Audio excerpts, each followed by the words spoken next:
Voilà, nous sommes dans un endroit que vous ne connaissez pas forcément, c'est à Paris. On est parti d'Aix-en-Provence. Tchatch s'est déplacé jusqu'à Paris, et oui, sachez-le. On est venu rencontrer quelqu'un que vous découvrez sur vos écrans et qui s'appelle Eric. Et hier, comment vas-tu, Eric? Mais ça pas mal. Écoute, je suis très très heureux que tu m'accueilles aujourd'hui ici dans tes bureaux parce que ça fait très longtemps qu'on se connaît, ça fait très longtemps que j'ai envie de te rencontrer un peu plus par rapport à ton activité, on va le découvrir ensemble. Alors pour commencer, si tu es avec nous dans le chat, c'est parce que tu es un Aixois, né à Aix, avec des origines aixoises. Explique-nous un peu. Alors tu es arrivé à Aix un peu tardivement. Non, moi je suis arrivé à Aix, moi je suis né à Aix. Ah ben voilà. Alors, mes parents ne sont pas des Aixois. D'accord. Mon père est né à Saigon. Donc son histoire, c'est que c'est un Alsacien, et hier c'est Alsacien, mais mon grand-père était un fonctionnaire, il a été, il a travaillé longtemps à Saigon, et puis pendant la guerre, quand il a été rapatrié, au lieu de s'arrêter et de retourner à Strasbourg, il est descendu à Aix, et donc moi je suis né à Aix. Tu es arrivé à la Torse. Tu as vécu un peu à Cuques également. C'est ça. On a commencé par Cuques et ensuite la Torse. Voilà. Écoute, aujourd'hui, je voudrais que tu m'expliques, avant qu'on attaque le détail, comment tu peux expliquer ton métier en une phrase. En gros, si c'est vraiment une phrase, c'est l'économie n'est pas une science exacte. Et donc, puisque ce n'est pas une science exacte, il faut des contre-expertises au ministère de l'économie. Donc le ministère de l'économie va faire des propositions et des évaluations de politique économique. Et puisque ce n'est pas une science exacte, il faut que d'autres économistes contre-évaluent ce que dit Bercy. C'est le rôle de l'OFCE et particulièrement de mon département. Voilà, vous l'avez compris, on lui demande une phrase et il vous fait tout un verbe. il a raison, parce que c'est vrai que l'économie, pour la comprendre, c'est justement ton but, et on y reviendra tout à l'heure. Alors, je disais que tu étais un Aixois, donc tu as vécu à Aix pendant un long moment. Tu as quitté Cuques, Torse, et tu es arrivé dans un collège qui s'appelle le Rocher Dragon. Exact. C'est là où nous nous sommes connus, il y a quelques années. Et là, tu arrives là avec un ami à toi, qui s'appelle Gérald. Et en fait, il te dit, en sixième, tu as envie de faire quoi, toi, dans la vie? Et qu'est-ce qu'il te répond? Alors lui, il voulait devenir rockstar. Ouais. Et toi? Moi, au début, j'avais pas trop d'idées, mais puisqu'il fallait jouer le jeu, j'ai pris une autre discipline, le sport. J'ai dit, moi, je serais sportif de haut niveau. Et donc, on était partis un peu comme ça, lui, rockstar, et moi, sportif de haut niveau, et on a essayé d'y arriver tous les deux. Et oui, et en même temps, il t'aspire un peu dans son coin, parce que tu fais un peu de musique aussi avec lui.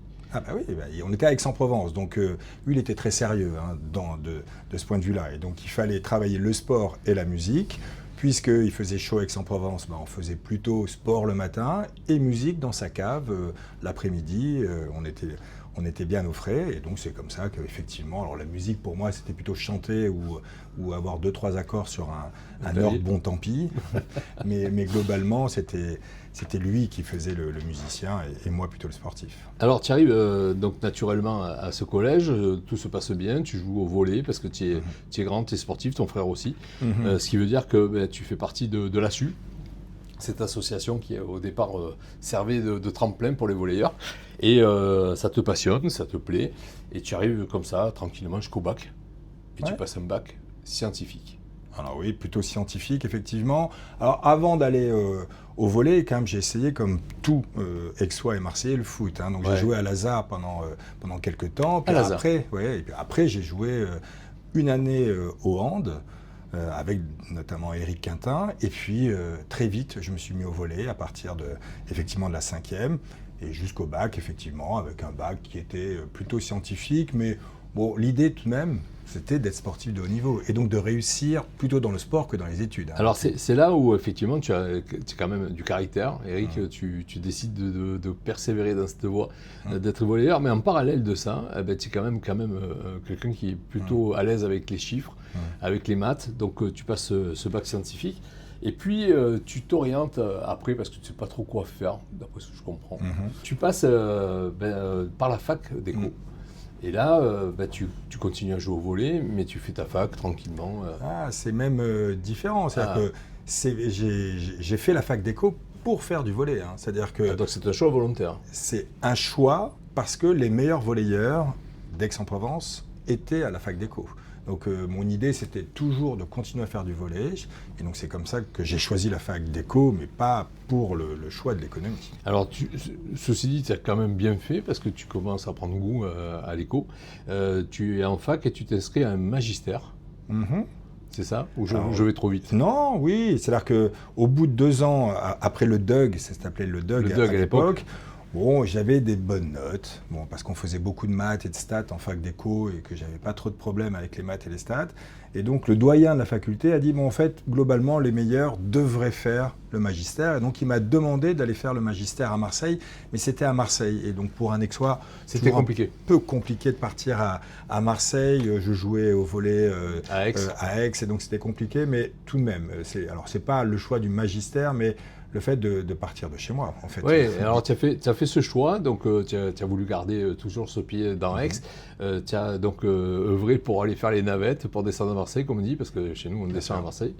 Et donc, ça se passe plutôt pas mal, tu progresses bien. Et là, tu fais la rencontre d'un personnage qui va changer un peu ta vie, et qui s'appelle Monsieur Tadei. Dominique Tadei. Dominique Tadei. Donc Dominique Tadei, un Corse, qui était professeur d'université, qui était aussi un homme politique. Il était député, donc il était professeur à Aix-Marseille, mais il passait quand même son temps à Paris. Et il était ce fameux directeur de ce magistère dans lequel, effectivement, j'allais passer 3 ans. Et il devait choisir un élève par promotion et qu'il allait suivre jusqu'à la thèse. Alors c'est là où en fait les choses se passent plutôt pas mal pour toi, donc tu continues à faire ces cours, mais tu te dis bon, je vais rester là à faire mon volley. Mais en fait un jour tu fais une soirée un peu sympa à Aix, et on te dit fais gaffe, il faut partir tôt demain matin parce que ça va un peu bouchonner sur l'autoroute. Et donc tu prends les devants et tu pars très tôt. Et je pars très tôt, je prends le bus et on m'avait expliqué que ça mettait à peu près 1 heure pour faire Aix-Marseille, mais ce jour-là, ça met 20 minutes, 25 minutes. Et donc j'arrive très tôt à la fac, donc j'arrive avant 8 heures, mon cours était à 8 heures. Déjà à 8 heures, il n'y a pas grand monde à la faculté d'économie, mais alors à 7h30, il n'y a personne. Et donc effectivement, la cafétéria n'est pas ouverte encore, et donc je traîne un peu, et j'avais observé que la secrétaire du magistère laissait la clé de son bureau derrière une porte, donc j'ouvre cette porte, parce que je savais qu'on pouvait se faire un petit café filtre à l'époque, et donc à 7h30, je me fais un petit café filtre. Très vite dans la foulée arrive le monsieur Dominique Tadei, qui te voit là et qui se dit « Wow, il est motivé ce garçon ». Et oui, effectivement. Sa phrase exacte était « J'aime ceux qui se lèvent tôt, venez dans mon bureau ».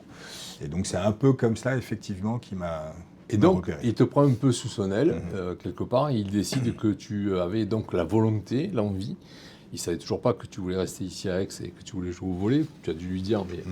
Et il décide donc de te pousser à progresser encore plus. Tu passes donc ton DEA. Alors je passe, mais alors déjà, avant d'arriver au DEA, il y avait des tests à passer. C'est-à-dire qu'il fallait. Il y avait des sélections.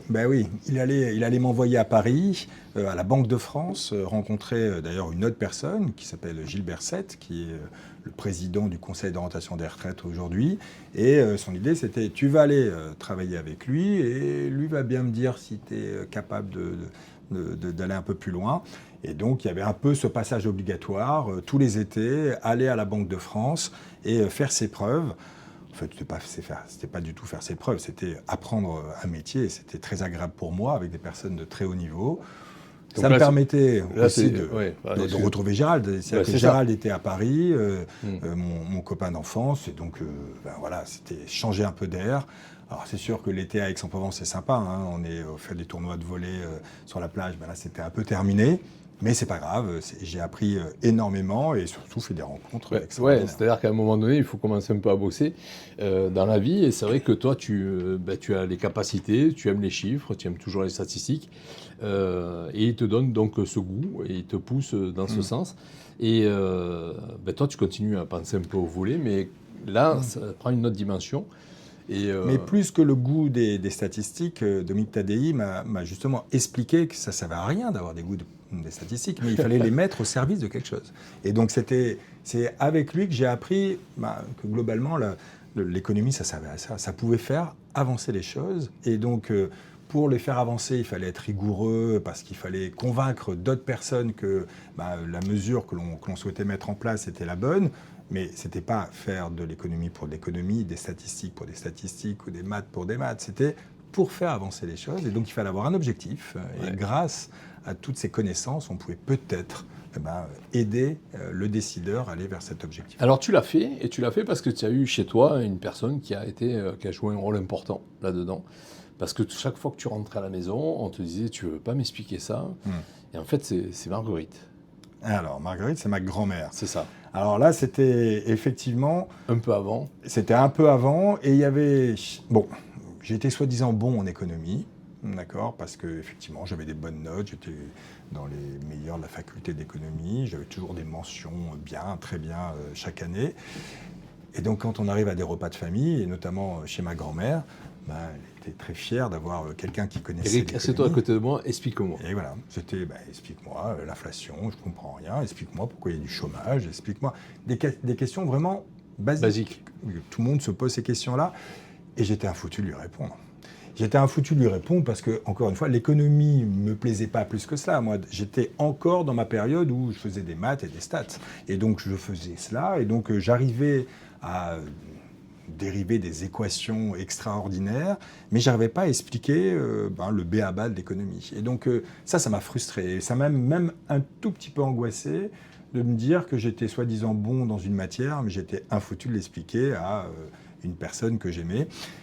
Et donc je me suis dit peut-être que c'est pas la bonne trajectoire, et c'est là où le parallèle avec Dominique Taddeï est arrivé. C'est-à-dire que c'était une personne qui est là, non mais on fait de la politique aussi quand on fait de l'économie, et c'est ça, il faut expliquer aux gens pourquoi on va les sortir de cette difficulté-là, c'est par quel mécanisme, et donc, mais pour déjà comprendre comment on va les sortir, il faut comprendre leur situation, et comprendre leur situation, c'est leur expliquer justement l'économie. Et donc lui a été vraiment un déclencheur avec ma grand-mère. Alors, ma grand-mère et mes oncles et mes tantes qui me posaient des tonnes de questions, et je me suis dit non mais c'est pas possible de pas pouvoir répondre à ces personnes-là, et donc ça m'a fait un peu changer la façon de faire de l'économie. Et donc tu es parti à Paris, alors on t'avait promis, entre-temps tu as fait l'armée, parce que tu as eu une période à Istres, toujours pour jouer au volley. Bien sûr, c'est le club d'Aix-en-Provence qui m'avait mis à Istres pour pouvoir jouer avec. Et tu attendais une allocation, me semble-t-il aussi.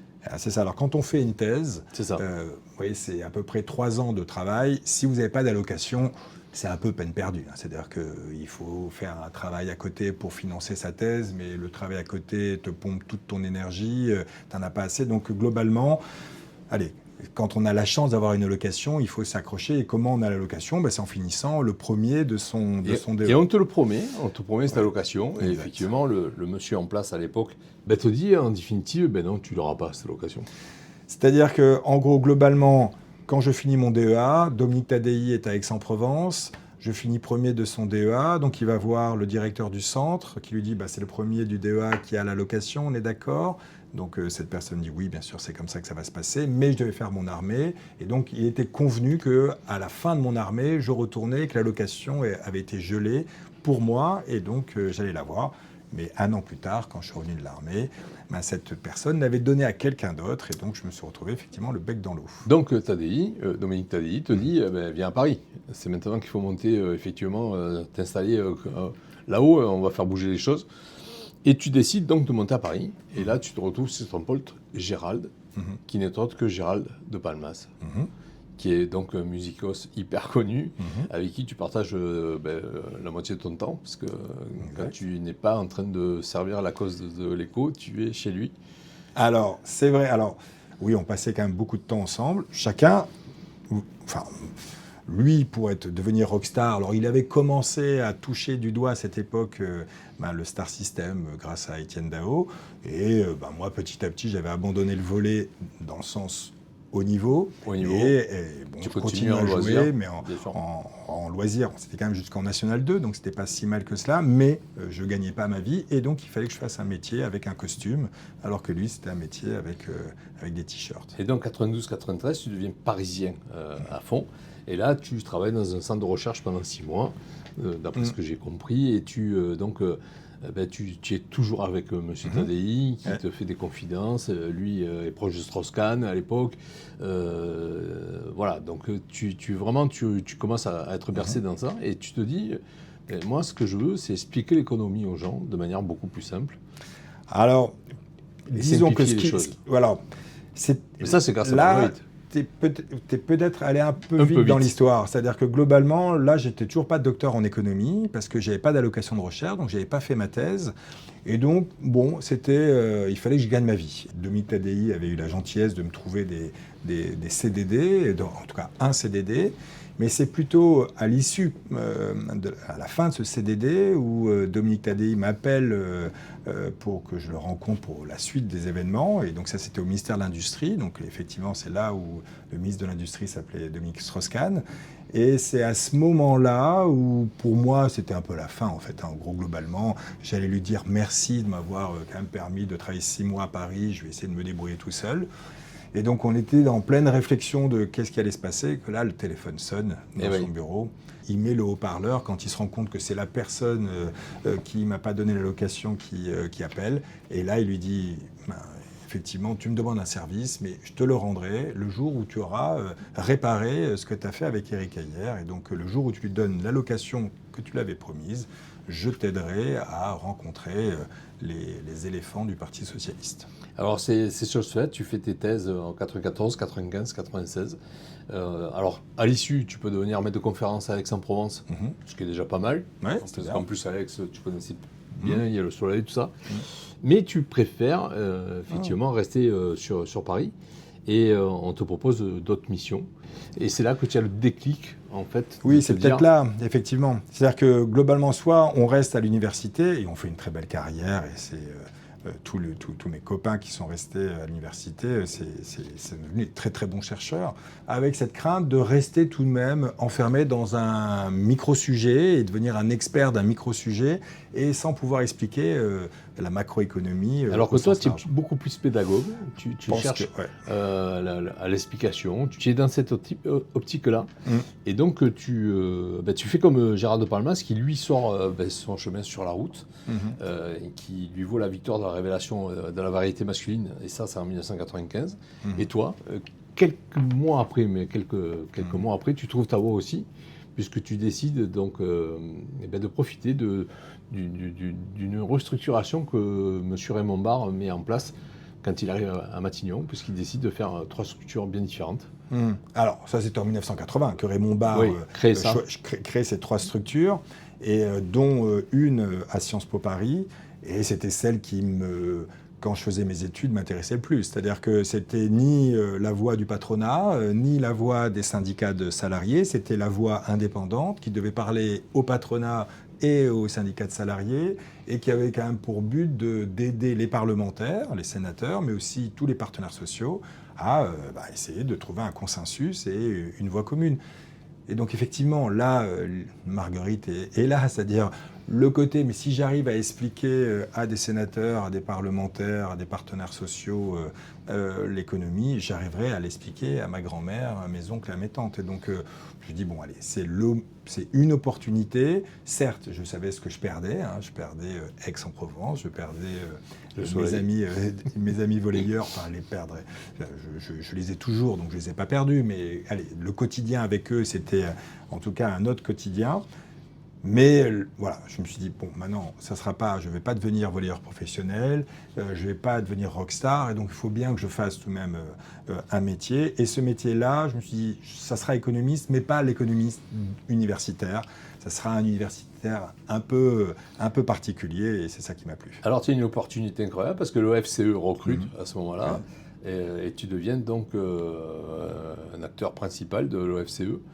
Petit à petit. Petit à petit, parce que tu rentres donc dans les années 97 et tu es toujours à l'EFCE aujourd'hui. Ce qui veut dire que tu as passé des caps importants, tu as appris, tu as grandi avec l'OFCE, tu as participé à plein d'événements, tu as fait beaucoup d'écriture, beaucoup de rencontres aussi. Donc ça, c'est intéressant que tu nous l'expliques après. Mais tu es un CDI, en fait. Tu es un salarié qui fonctionne, et c'est Matignon qui a organisé tout ça et paye en fait pour cette organisation. C'est ça, globalement, puisque tu fais un résumé. Hein. Oui, alors là, c'est Raymond Barre. Lorsque Raymond Barre crée l'OFCE, il est Premier ministre. Et donc, puisqu'il impose à Sciences Po des économistes, il dit « mais c'est moi qui vous les paye, parce qu'on ne va pas demander une rallonge aux étudiants ». Donc, il y a quelque part, effectivement, une subvention qui part d'un ministère, donc c'était Matignon, maintenant c'est le ministère de la Recherche, mais qui va vers Sciences Po et qui nous les reverse sous forme de salaire. Donc, quelque part, effectivement, il y a une subvention publique, mais oui, je suis en CDI, ça veut dire que je ne suis pas fonctionnaire. Et l'énorme intérêt de ne pas être fonctionnaire, c'est d'être indépendant. Et donc, on peut dire ce que l'on veut. La liberté de penser. Ben oui, et la liberté d'expression. Alors ça, c'est une bonne chose, parce que c'est vrai que tu œuvres depuis des années, tu es lancé sur cette voie. Et alors, à quoi ça ressemble une journée d'un Éric Meyer ? Pardon. Bon, c'est pas 2 journées les mêmes. Donc, en fait, en gros, globalement, il y a... donc je suis maintenant, ce n'était pas le cas il y a 30 ans, mais directeur du département qui fait les prévisions et l'évaluation de politique économique. Donc il y a une équipe. Il y a une équipe. Donc il y a une partie du travail, c'est de organiser le travail, gérer. C'est que des docteurs en économie. Et donc on les manage pas de la même manière que des stagiaires. Et donc du coup, il faut essayer de les intéresser. Mais on a des tâches prescrites, c'est-à-dire qu'il faut qu'on fasse ce travail. On est obligé de sortir 2 fois par an des prévisions et des évaluations de politique économique. Et donc, des fois, un chercheur n'est plus intéressé par faire cela. Donc, il faut retrouver une source de motivation. Donc, ça, c'est une partie du travail. Il y a une autre partie du travail qui est ma propre recherche. Je continue à faire des recherches, à écrire des livres. Et donc, pas forcément au sein de l'OFCE. Là, j'aime beaucoup écrire avec une sociologue qui s'appelle Dominique Médaille, un juriste qui s'appelle Pascal Lokiec. L'idée, c'est de dire, allez, seul dans une discipline, on ne s'en sort pas, en fait. L'économiste n'a pas forcément la vérité. Et c'est important d'aller voir dans les autres disciplines quelles sont les voies pour s'en sortir. Et moi, j'adore travailler avec eux parce que moi, l'économiste prétentieux, je vais dire, voilà ce qu'il faut faire. Il y aura toujours le juriste pour me dire, mais ça, tu n'as pas le droit de le faire. Ou la sociologue pour me dire, mais ça, tu sais, les Français ne veulent pas qu'on le fasse. Et donc, c'est ces 3 disciplines. Et donc, ça fait partie aussi de mon travail. Je ne me vois pas travailler seul. C'est-à-dire que ça n'a aucun intérêt. C'est-à-dire qu'il faudrait vraiment se sentir supérieur pour dire je vais y arriver seul. Et donc, moi, j'ai toujours cru au collectif et j'ai énormément appris. Mais je crois que j'ai même plus appris en écoutant et en suivant des personnes que dans les livres. Bon. Alors, moi, si je suis là aujourd'hui, c'est parce qu'un jour, j'ouvre la télé et qu'est-ce que je vois à la télé ? Éric Heyer parlait au quotidien. Et d'un coup, je comprends ce qu'il dit. C'est-à-dire que je comprends, on te pose des questions, je comprends les réponses, chose improbable, parce que c'est vrai que l'économie, pour moi, a toujours été un peu rébarbatif. Et puis avec toi, je comprends. Donc je me dis, Éric, lui, il a quand même su expliquer. Et je m'intéresse de plus en plus à toi. Je vois que tu as écrit, je cherche, je revois. Et c'est la raison pour laquelle je suis là aujourd'hui, parce que j'ai trouvé que tu avais une simplicité et une facilité à expliquer le pourquoi du comment. Qui me donnait envie d'en savoir un peu plus. Alors c'est vrai que dans le secteur de l'économie que tu évoques, d'après toi, quel est le plus bel avenir, enfin, quel est dans le monde d'aujourd'hui le métier qui a le plus bel avenir ? Ça, parce qu'on est en pleine mutation, et je pose déjà les conditions, là, c'est une colle. D'après toi, ça sera quoi comme métier ?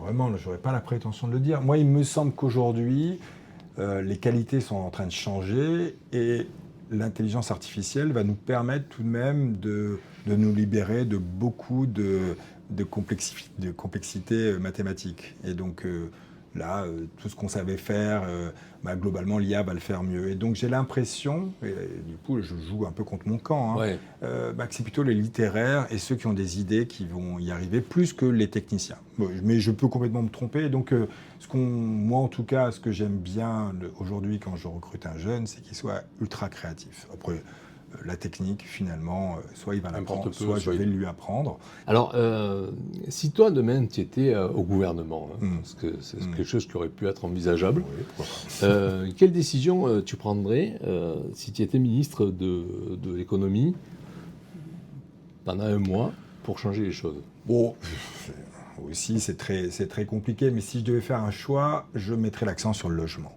Je pense que moi, ce que j'ai vraiment ressorti de toutes mes études, c'est que dès que tu t'intéresses à un problème, le problème du chômage, notamment des jeunes, le problème de l'échec scolaire, le problème de la pauvreté. Dans tous ces sujets-là, à un moment arrive le problème du logement. Et tu te rends compte que globalement, tant que on n'aura pas réglé ce problème du logement, tant qu'on n'aura pas des logements avec un coût qui soit relativement maîtrisé et une qualité qui soit bonne, on aura toujours des problèmes. Et donc, vous voyez, des études passionnantes qui montrent bien que le mal logement, c'est-à-dire avoir un logement, mais qui n'est pas suffisant pour que chaque enfant ait sa chambre, son petit coin. Donc, le mal logement, c'est échec scolaire des enfants. Le mal logement, c'est mauvaise intégration des parents sur le marché du travail. Le mal logement, c'est des maladies chroniques. Le mal logement, c'est le taux d'absence. Le mal logement, c'est je reste figé à un endroit alors que les emplois sont ailleurs. Donc, je serai ministre de l'économie, je commencerai par dire, allez, la priorité, c'est le logement. Si tout le monde est bien logé, il y aura beaucoup moins de problèmes d'absentéisme, de pauvreté, d'échecs scolaires, de répétition d'un certain nombre d'échecs. Et donc,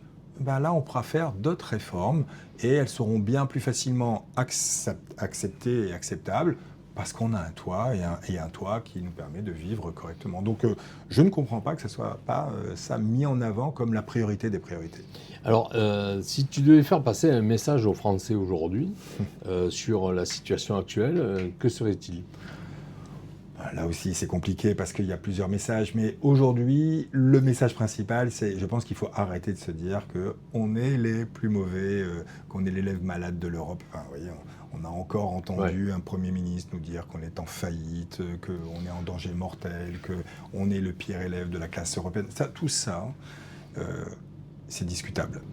Et donc on ne peut pas l'affirmer, loin de là, au contraire, on a énormément de qualité en France, on ne sera jamais en faillite, on a tout ce qu'il faut pour réussir. C'est juste une prise de conscience de dire, allez, il faut se faire un peu confiance et on a tout pour réussir et arrêtons de penser qu'on va attendre quelque chose de l'État, on va attendre quelque chose de l'Europe, non, on a toutes les qualités pour y arriver et donc il faut à un moment se prendre un peu en main, chacun à sa place, l'État va régler des problèmes qu'on ne peut pas régler, les entreprises vont bien payer les salariés et le salarié va être productif et donc il n'y aura aucun problème pour tout régler. Alors, quelle décision économique t'a le plus marqué dans ta carrière ? Il y a 35 heures. Ah oui. Non mais c'est évident. Ah oui. C'est que oui, parce que pourquoi ? Mais pour différentes raisons. D'abord, parce que j'arrive en 97. Tu as eu la gentillesse de le rappeler. 97, j'arrive ici le 1er avril à l'OFCE. Ce qui n'est pas un poisson. Ce qui n'était pas un poisson, d'accord. Et la dissolution a lieu un mois plus tard. L'élection de Jospin, c'est 2 mois plus tard. Et du coup, les 35 heures, puisqu'il gagne, c'est les 35 heures. Et donc, on me demande, moi, jeune, de suivre le dossier des 35 heures.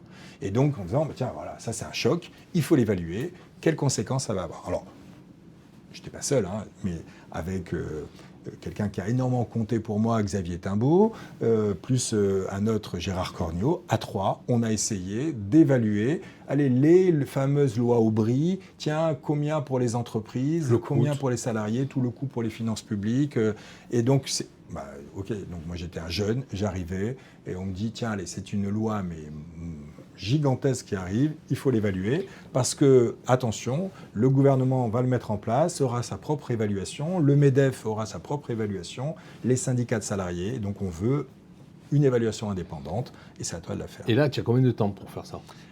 Bon, alors, en gros, globalement, très vite, tu dois commencer par faire une simulation. C'est-à-dire dire, si tu le mets en place, voilà ce que ça va faire. Et donc... la réactivité est énorme, là. En 1 mois et demi, il faut essayer de tenter de l'évaluer. Et donc, c'est là où j'ai appris mon métier à ce moment-là. Donc, grâce à Xavier Timbaud, justement, on a mis en place une stratégie pour dire, alors, attention, il y a différentes hypothèses, et selon les hypothèses, voilà ce qui va se produire. Et au fur et à mesure que les lois sont votées, on a affiné notre hypothèse, et au final, moi, je trouve que la meilleure évaluation des 35 heures, c'est celle qui a été réalisée par l'OFCE.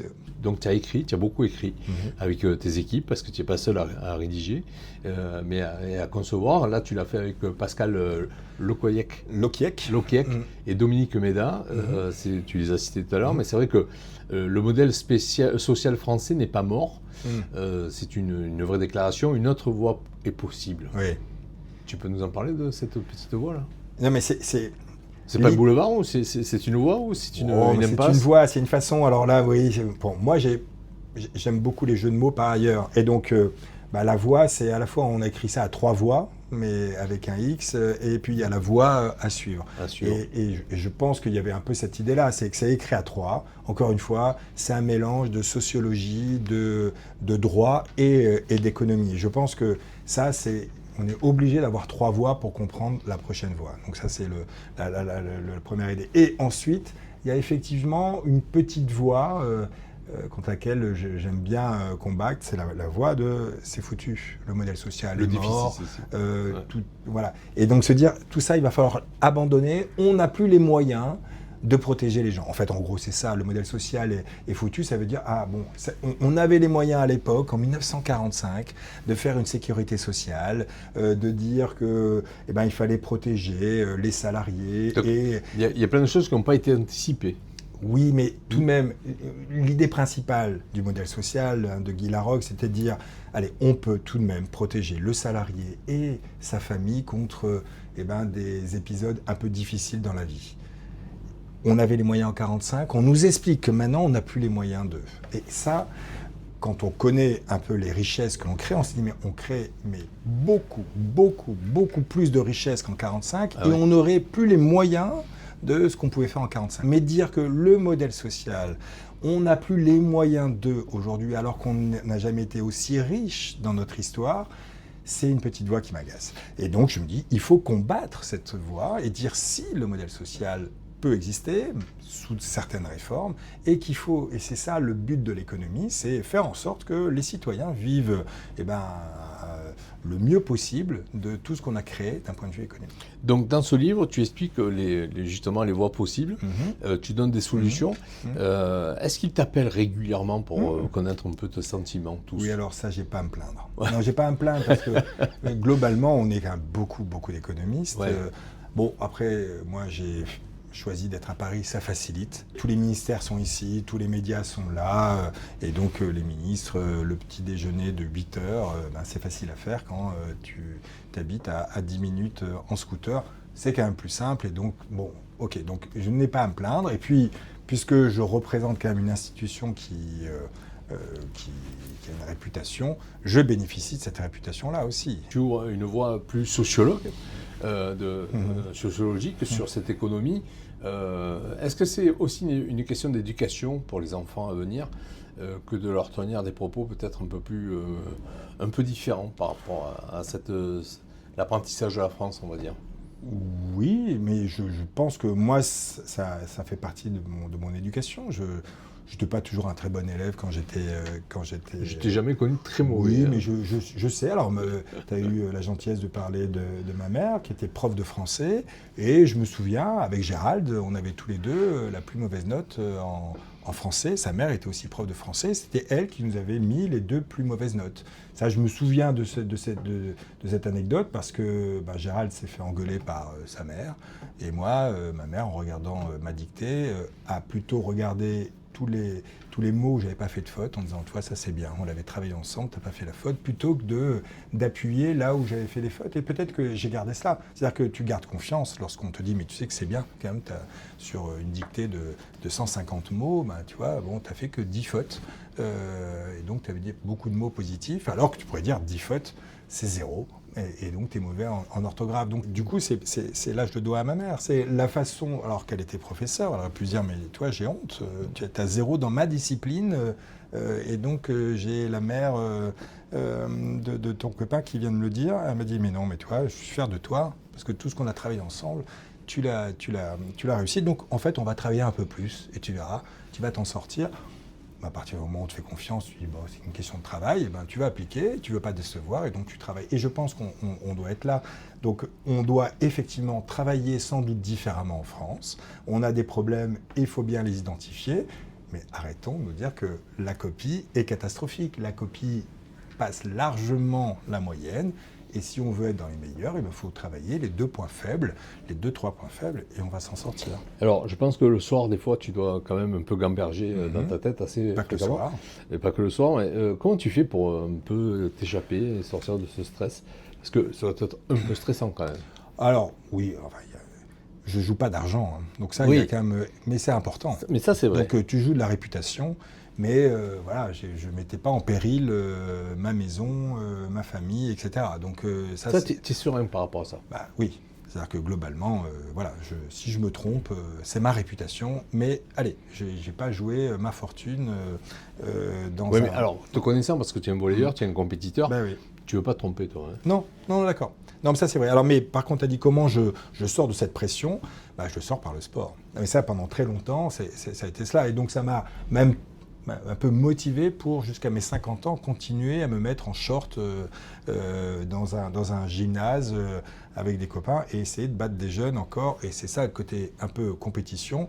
Et c'est ça le côté, bah voilà, je crie très fort quand on est sur un terrain de volley. Je mets toute ma hargne et toute mon agressivité. Et ça me permet d'être un peu plus détendu quand je rentre chez moi. En ayant bu, entre-temps, un petit coup avec mes copains. C'est ça aussi le deuxième moment, c'est qu'il y a tes copains, il faut continuer à les voir. Et autour d'un verre, c'est... D'ailleurs, on peut saluer Nono, parce que je pense qu'il va nous regarder avec... Ma dernière question, c'est comment se fait-il qu'Éric Heyer n'ait jamais été présent aux rencontres économiques à Aix-en-Provence? Tu es aixois, tu es un économiste de renom, et on ne t'a jamais vu parmi ces élites qui sont venues à Aix-en-Provence et qui reviennent encore cette année. Oui. Bon, alors comment on explique ça? Comment tu veux? En tout cas, c'est pas moi qui ai mis un veto en disant je n'irai jamais dans ces journées de l'économie qui sont vraiment remarquables. Ah, c'est super bien fait. C'est super bien fait. Il y a un parterre assez extraordinaire. Et là, Jean-Hervé Lorenzi y est pour beaucoup. J'ai dit du bien de Jean-Hervé Lorenzi, donc je peux en dire un tout petit peu du mal. Bah, c'est Jean-Hervé Lorenzi qui m'invite jamais. Et donc, chaque fois que je le croise... Il faut lui poser la question. Oui, alors, M. Lorenzi, quand est-ce qu'on... Je connais la réponse. Il va dire, mais je n'ai pas besoin d'inviter. Il est chez lui, puisqu'il est aixois. Bon, non, mais moi, je m'invite jamais, et donc il faut qu'on m'invite pour que je puisse y aller. Donc j'attends toujours l'invitation de Jean-Hervé Lorenzi. Écoute, Éric, moi j'ai passé ces moments fabuleux, parce que c'est vrai que c'est riche d'une richesse incroyable, des explications simples et limpides. Moi j'ai eu beaucoup de plaisir à partager ce moment avec toi. J'espère que Tchatch à Aix-en-Provence aura le même écho, que quand vous découvrirez cette intervention d'Éric Heyer, vous aurez l'envie de connaître un peu plus ce personnage qui vous décrit aujourd'hui une France où il y a une autre voie possible. On aura l'occasion très certainement de le voir en rencontre économique à Aix-en-Provence, parce que je peux vous dire qu'il aura l'occasion de venir. Voilà, c'était une intervention très, très, très, très sympathique de ta part. Merci d'avoir répondu présent. Merci à toi, c'était très agréable. Ah ouais, écoute, depuis des années, les choses changent, mais pas tellement, en définitive. Je te dis à très vite. Merci à tous et à bientôt.